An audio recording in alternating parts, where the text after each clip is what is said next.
And like I said in Abuja, I have my record of service. My father has his record of service. My grandfather has a record of service.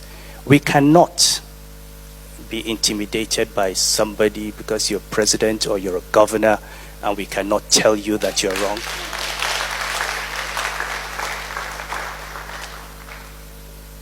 We've chosen different paths. And I said yesterday, and I'll say it again, if I'd gone into politics, at least given the people that have succeeded in becoming president in Nigeria, I could have been president.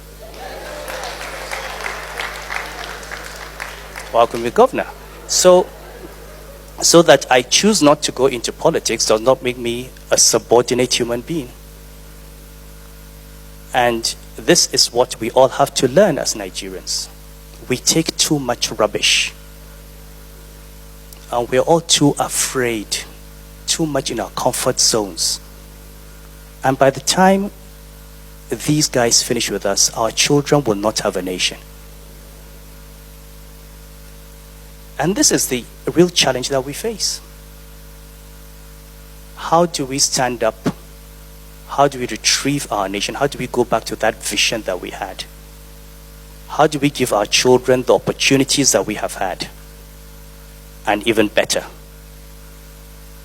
And this is the question that each of us must take with us.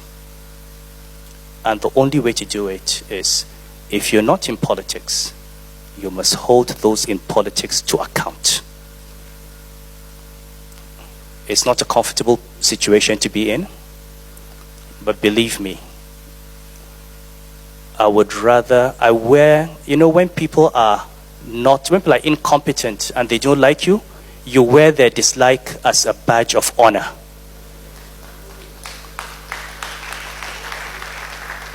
You can't be comfortable. You can't be normal in a dysfunctional environment. So we must get outside our comfort zone, and that is the only way we'll change this country. And for the young people, do not fear. This is your country. This is your future. Take hold of it. Work for it. Build it. Don't let anyone tell you to run away because you have a degree.